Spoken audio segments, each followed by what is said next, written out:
qu'on discute là, parce que ça va pas. Depuis quand il faut applaudir un homme parce qu'il est riche?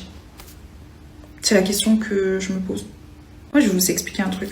Les femmes qui sortent avec des hommes riches, elles ont tendance à applaudir l'homme riche parce qu'il est riche. Mais tu applaudis pourquoi?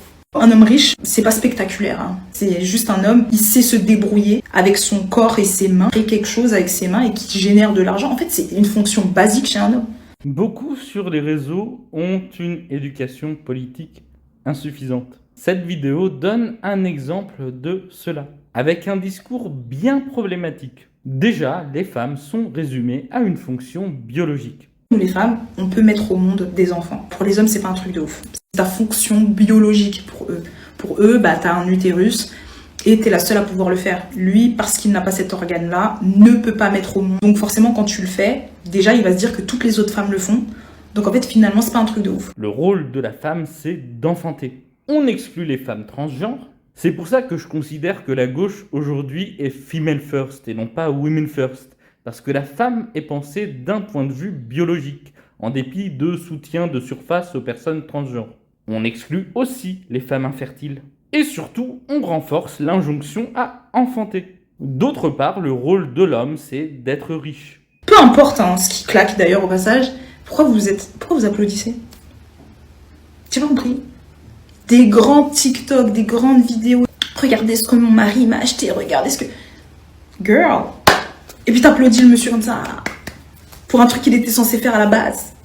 On ne parle pas de travailler, on parle d'être riche. La richesse est une normalité. La richesse serait automatique, n'étant que le résultat des efforts personnels. Ainsi, les inégalités sont niées, avec un discours typiquement méritocratique teinté de mépris social.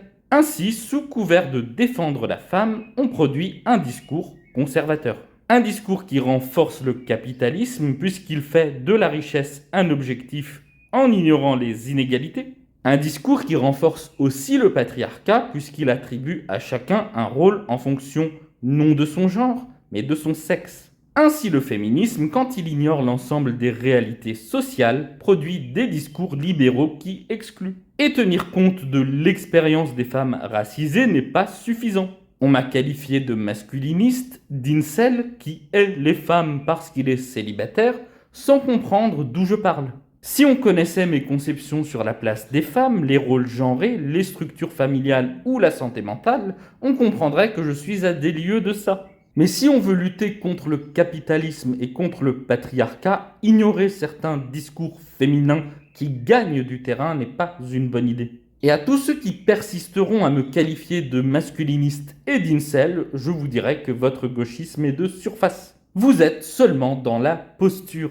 Et tout en étant problématique et en soutenant des discours problématiques, vous pensez que c'est l'autre qui l'est.